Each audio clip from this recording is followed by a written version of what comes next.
I'm Sheila Brummer with Siouxland Public Media News.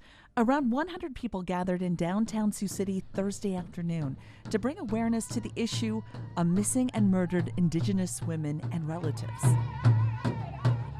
The event was organized in part by the Great Plains Action Society, a group that fights for social justice. Sunrose Iron Shell is part of the movement. It's all about being seen, but because society has forgotten us, we are hunted, and we've been hunted for the past 500 years. Joining the event, local law enforcement leaders, including Sioux City Police Chief Rex Mueller. We all have the same goals.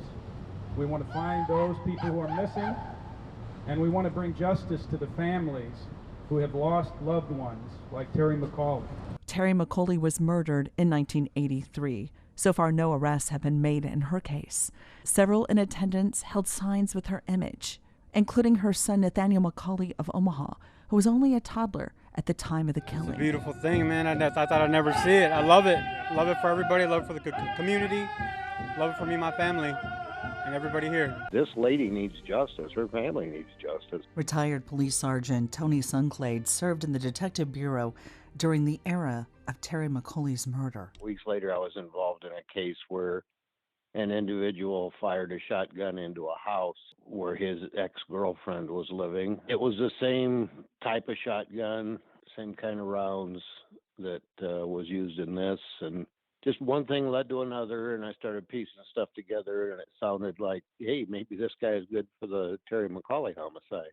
Do you believe beyond a doubt that this person did not only the shooting that you first investigated, but also murdered Terry McCauley? I have no doubt. Why isn't he arrested? What is going on here, do you think? The county attorney's office decided that there was not enough evidence. Period. You saw the evidence. Do you think there was enough evidence? Absolutely, there was enough evidence to take this to a grand jury, and I'm sure there would have been an indictment. This week on The Exchange, we explore the issue of missing and murdered Indigenous women with local and regional advocates. Seek out those Native American communities within your communities and see what you can do to help. Plus, hear an update on a Sioux City murder involving a member of the Omaha tribe of Nebraska, killed almost 40 years ago. Just keep looking, never stop. The life and death of Terry McCauley and the new push to bring a suspect to justice. I truly believe that he is the one that did it. Today we're focusing on an issue impacting the Siouxland community. May 5th is National Missing and Murdered Women and Girls Awareness Day. Later, we'll explore enforcement by talking to a retired FBI agent who spent a large part of his career working in Indian country. We're going to start our conversation today with two advocates. We're excited to have them here.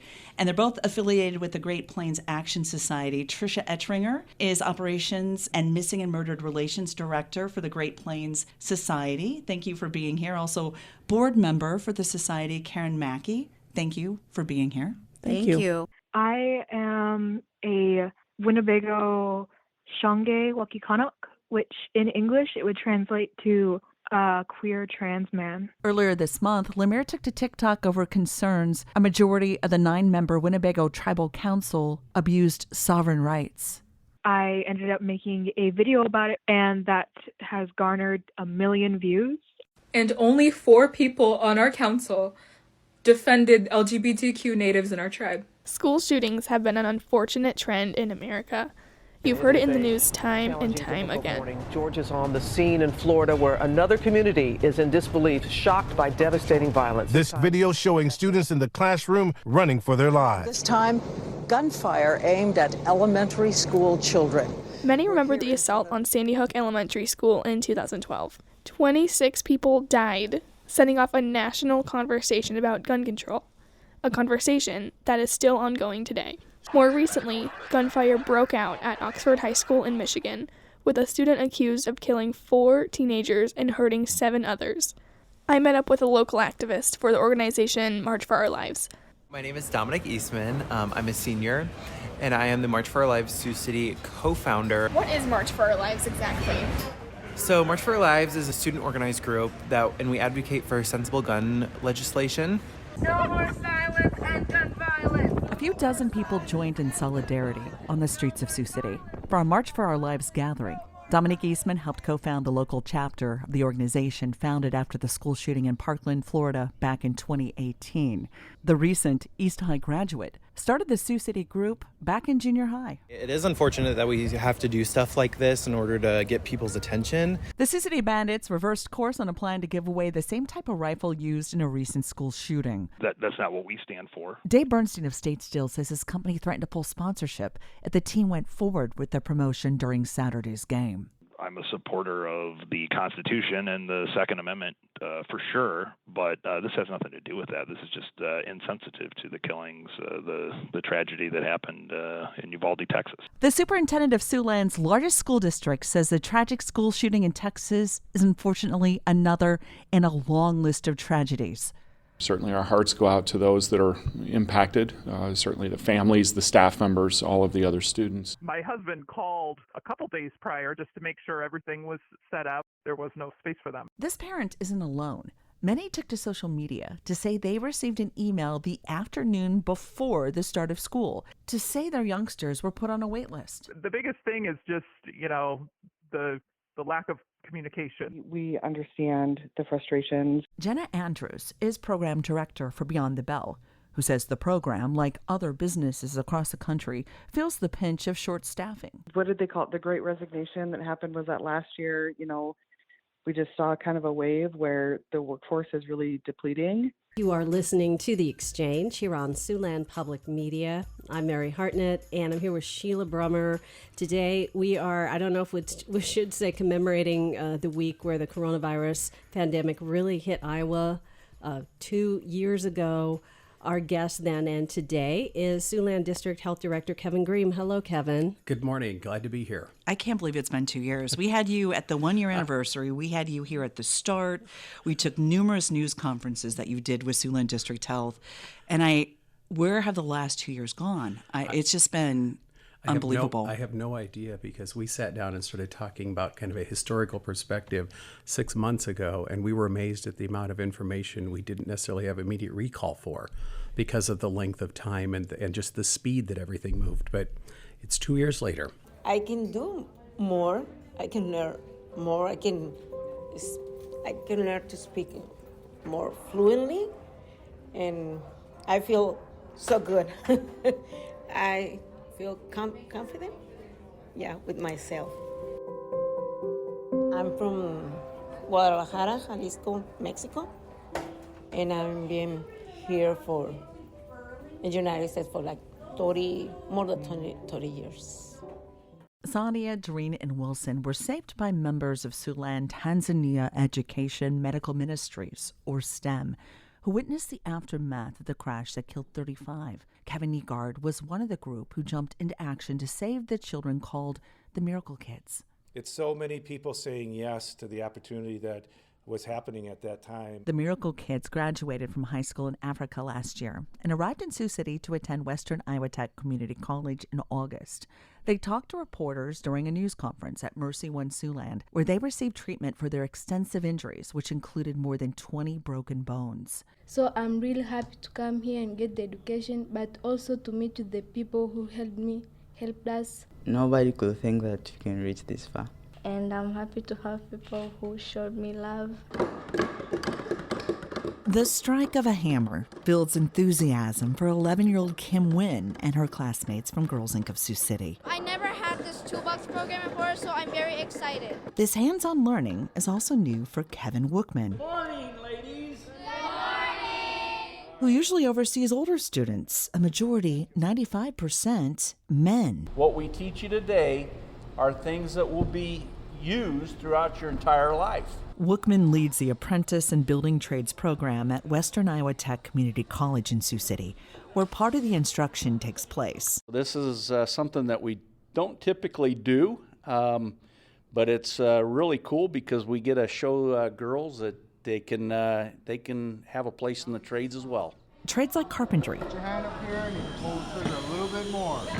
plumbing, electrical, heating and cooling, where 1 day a week for a month, Toolbox teaches the girls, Pretty cool, huh? like 11-year-old Araya Walker, these different disciplines. They're having us screw a nail into wood and then can reverse it.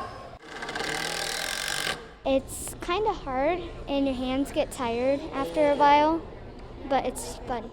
We want them to be able to know that the furnace filter needs to be changed, or if they drop something down the sink in the trap, they can take the trap off and properly put the trap back on, or clean the aerator on a faucet, such as simple as hanging a picture or doing a flower box project, something that will empower these young ladies in the future to do that.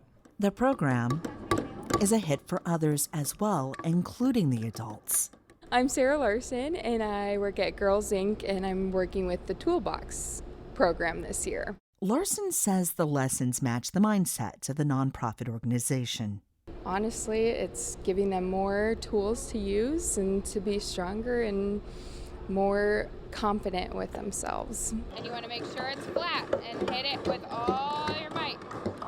So it's a great way to have them be a part of that and see different jobs that they could possibly do once they're older. I'm the only one that I know, unless there are future, like in next semester. Michelle Voss personifies that tenacity and strength as she finds herself the only female among a group of 50 other welding students, a move she pursued a couple years after high school. Kind of pushed it off and was like, maybe that's not so much a good idea, just considering that I'm a girl. But I was like, you know what, just got to do it, got to see if you like it, and if you don't, find something different.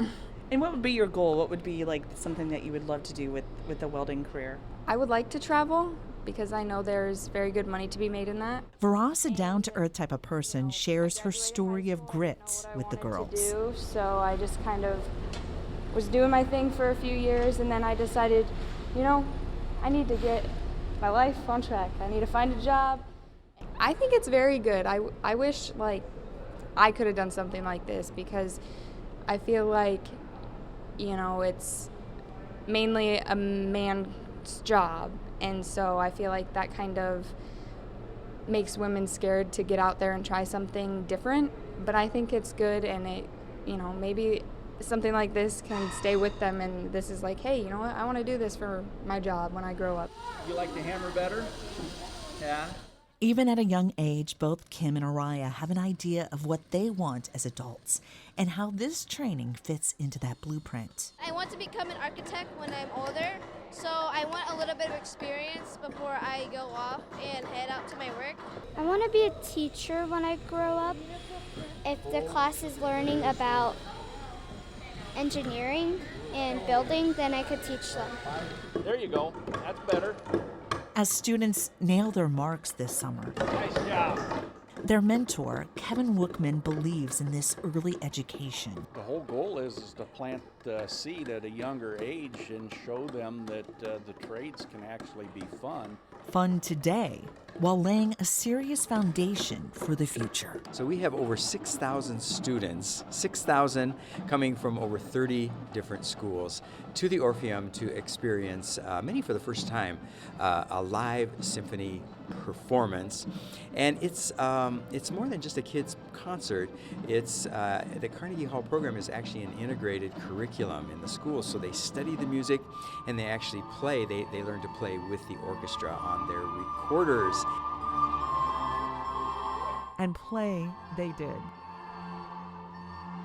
The North High Marching Band fine-tuned sounds and steps under the guidance of Pat Tobin. The beeps in the background is the metronome to help us keep time, to keep our feet in time.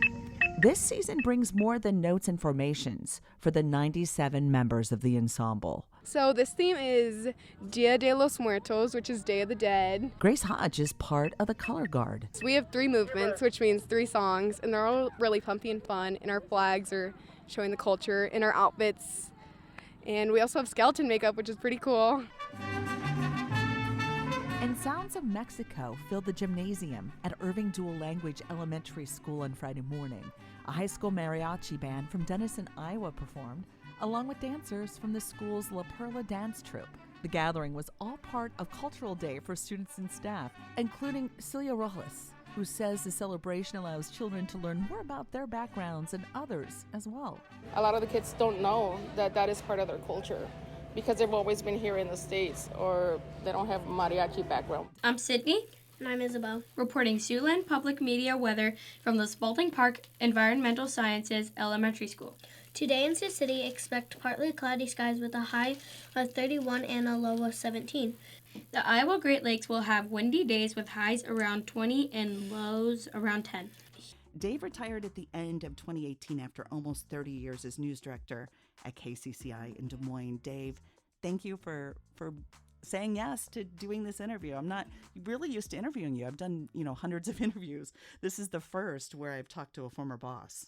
I'm sure it'll work out just fine, Sheila. Okay, that's good. I think I interviewed you on more than one occasion, like before I hired you, that kind of thing. Yeah, so it's nice to have you interview me for a change. No, I know. And in this whole podcast, I'm trying to figure out what makes a good leader, and what kind of tips people can have if they aspire to be a leader someday. And just first off, what do you think makes for a good leader? I think a couple of things. Number one, the ability to just treat people the way that you want to be treated. Election Day is quickly approaching. On November 8th, Iowans will head to the polls to decide local and statewide races. There are 2 women on the ballot for governor: incumbent Republican Kim Reynolds, who is seeking her second term in office, and Democrat Deirdre DeGeer, a small business owner, Drake University graduate, and candidate for Secretary of State in 2018. Proud of my record. I'm proud of the contrast to what we see coming out of the Biden administration. Iowans are not short of vision. They just need leadership who's willing to turn the lights on for them. This election cycle is not about the R behind our name or the D behind our name, folks. Election Commissioner Pat Gill joins us once again. He's been telling us tonight kind of the update of the numbers. How do you think today turned out? You said it's been a very low turnout day. Yeah, it was. Disappointed with the turnout. We're down about 7,000 votes. It was pretty much the red wave that people were talking about. I'm Mary Hartnett, and I'm also here with Sheila Brummer for the program. Today, we're talking about the red wave that hit Iowa in Tuesday's midterm elections. Our guests today are former Woodbury County Republican Party Chair Susan Stewart and the former leader of the Woodbury County Democratic Party, Morningside University Professor of History Greg Gelcher. Nearly 46,000 people in the United States die by suicide. That was in 2020, and that is about one death every 11 minutes, according to the CDC. Today on The Exchange, we're going to talk about suicide prevention and also how to help those who are left behind when a loved one is taken by suicide. Our guests today are Lashana Moyle and Josh Van Sweden, the hosts of the Awe podcast, produced here on Siouxland Public Media. You can find it at our website. We're excited to be here and talk about such a compelling subject that affects many, many Iowans and many people around the globe, really. Kelsey, I feel like we were destined to interview our guest today. Maybe it could just be good timing or even just luck. Well, as good luck would have it, we have the incredible opportunity to talk with Emily St. John Mandel today. Emily St. John Mandel is the author of 6 novels, including The Glass Hotel, which was selected by President Barack Obama as one of his favorite books of 2020, and Station 11, which was a finalist for a National Book Award and the Penn Faulkner Award. Welcome to the first 50 pages, Emily. Thank you so much. It's a pleasure to be here. This is Michael Maxwell with the Sioux City Public Library, and you're listening to Check It Out. Today, I am recommending We Are Each Other's Harvest, celebrating African American farmers, land, and legacy. You couldn't be a ghost and be married. Traveling was the pits on marriages, after all. And of course, you had to be African American. The ghosts had no traveling patsies like the Globetrotters either. They made a habit out of playing the best softball teams wherever they went. How'd they do? Well, I thought you'd never ask. In somewhere close to 20 years of ball games, they took it on the chin 100 times. But they won more than 2,000 games against really good teams. Welcome to Welcome Sit Stay on this lovely afternoon. I'm Gretchen Gondek in dialogue with Deanna Jarvis from Noah's Hope. You have a very energetic 3-month-old pure black lab pup. He is named Salix, and he is a lot of energy.